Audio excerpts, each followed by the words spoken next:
हज़रत अली साईं जो कौल आहे त अल्लाह ताला तव्हां खां उन वक़्त ताईं काई बि शइ वापसि न वठंदो आहे जेसीं ताईं उन खां बि बहितर शइ तव्हांखे अता न करे।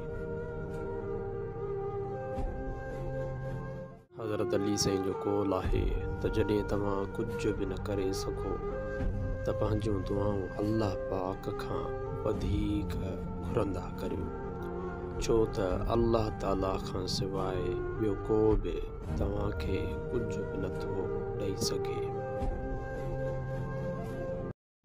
हज़रत अली साईं जो कौल आहे त हमेशह उन माण्हूअ खे चूंडींदा करियो जेको तव्हांखे इज़त ॾे, छो त इज़त मुहबत खां बि वधीक ख़ासि हूंदी आहे।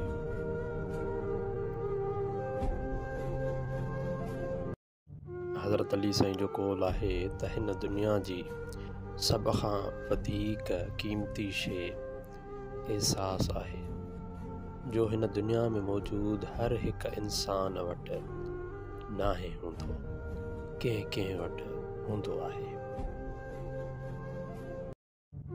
हज़रत अली साईं जो कौल आहे त जंहिंखे पंहिंजी तक़दीर ते यकीन हूंदो आहे उहो पंहिंजे मथां ईंदड़ मुसीबतुनि खां कॾहिं बि डिॼंदो नाहे।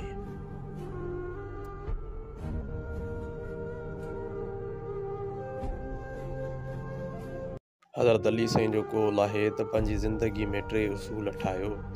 हिकु, उन खां ज़रूरु माफ़ी वठंदा कयो जेको तव्हांखे बेहद प्यार थो करे, ऐं उन खे कॾहिं बि न छॾींदा कयो जंहिंखे तव्हां चाहींदा आहियो, ऐं उन खां कॾहिं बि काई शइ न लिकाईंदा कयो जंहिंखे तव्हां ते इतबार हुजे।